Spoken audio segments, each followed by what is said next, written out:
Okay, well, it's the hottest day of the year so far, 29th of June, and so I've come into my studio. I want to paint this rather interesting subject. It's a sketch that I did of the old lifeboat shed, Blakeney. Can walk out there along the spit, which I did.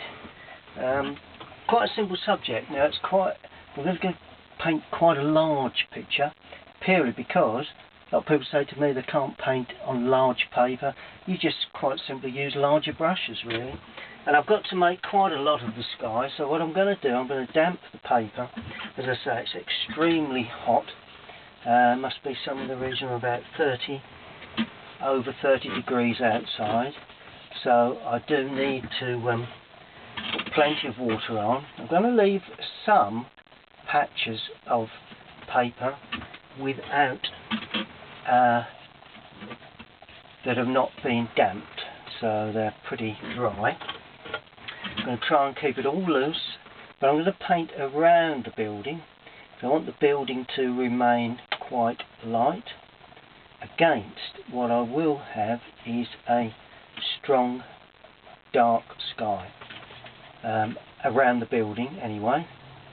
So that's, and I'm damping right the way down as far as the small bats of trees and that small building in the distance. I'm going to damp that paper again. Want that to remain quite damp. It's very, very warm. A bit like painting in Spain, really. But there you go. Quite damp. Allow that to soak in. Bring that down into the beach area as well. Got a nice composition. Got the boats in the foreground, just pulled in to view the old light shed. The old lifeboat shed.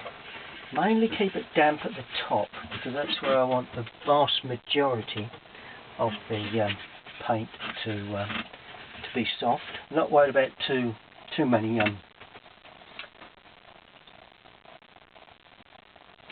dry areas, so that's looking quite good. Okay, now I'm going to lay on a mix of ultramarine and burnt umber. Very weak to start with, more blue, just to give us an overall feeling of a cloudy sky to a certain extent. This can all be adjusted as we paint, but that's just a very basic feeling of cloud work. Just going to lift off some of the, now the water's beginning to run down. Just don't want that to get too damp around there. Okay, so that's that. That's a very basic start. I'm going to add some raw sienna. Purely, just to clean that raw sienna, it's a little damp from previous. There you go. Purely to give it a little bit of warmth. So it's raw sienna in places, just to give it a bit of warmth, particularly to the right hand side, like that, and down in the lower area. Always nice to have a bit of warmth in the lower area. So it's lovely raw sienna across that lower area. Okay, so that's good. Now I'm going to put in some touches of blue. I'm going to use cobalt blue for this. Quite often I use ultramarine, but I'm going to use cobalt blue. Particularly in a couple of spots around there. There you go, and that's just running out of picture. That blends and merges quite nicely with the rest. Now I'm going to go in a little bit stronger now, with a bit more burnt umber, a bit more ultramarine, just to create those lovely sort of darker clouds. I'm not going to go too dark with this one. Bit of brown, that's nice. You'll find it separates well, this particular mix.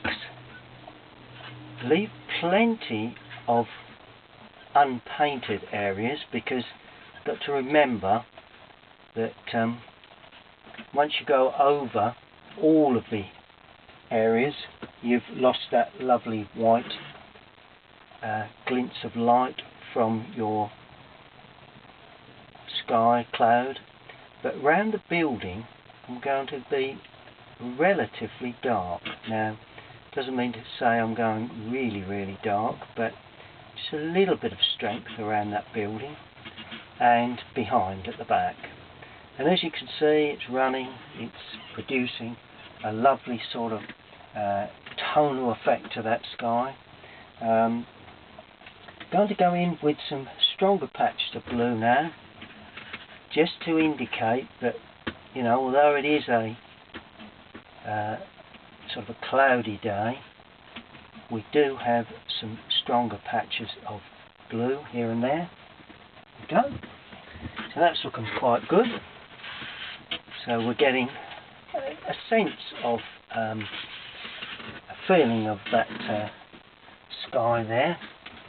I'm going to go in now with a slightly smaller brush, just to make some adjustments. I don't want to go in with a brush that's too large, just to make one or two fine adjustments where there is some quite strong patches of cloud. So it's quite an imposing subject in that respect, particularly up in the top right hand corner. While it's still damp, you'll notice it flows particularly well. And as I say, you just use larger brushes really. That's all you do with a larger sheet of paper.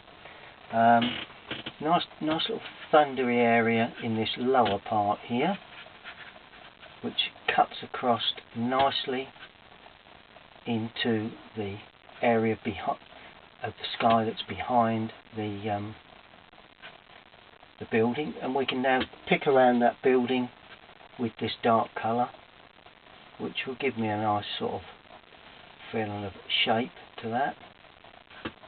And what you do to the left side of the tower, you must do to the right.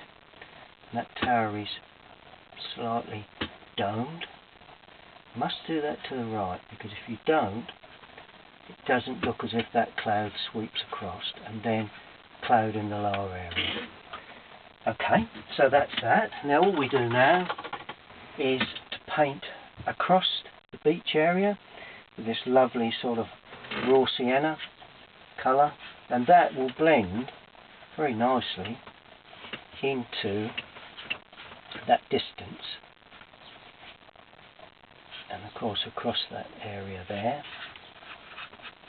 There we go. And it is a beach, so we're going to add a bit more raw sienna to that, a little bit stronger in mix, painting around the figures, because they will be considerably, hopefully, lighter, and the boats as well. There you go. A bit more nice, sort of drag the brush across the paper, particularly in the foreground area, because it gives you that sort of shingly, broken look that is quite beach-like sort of look. So, and most of the stronger colour where the building is. Okay, so that's pretty much it. And I'm going to put a very light wash onto the water, and that will be burnt umber, ultramarine, very weak. Going to add just a little bit of cobalt at that point. There we go. Now I know it all looks a bit dull, but this is going to be more tonal than actual, considerably more tonal than colourful. So I want to try and get that feeling of nice bit of drama rather than colour, not too much colour in this. And all I need to do now is just allow that to dry in its own way. We don't need to do any more for the first stage. As I say, it's very hot outside. I've been reading a book by one of my favourite artists, James Fletcher Watson, and give me inspiration to come in and try and see what I can do with the Blakeney, the old lifeboat shed at Blakeney. Okay, that's the first stage. We'll allow that to dry.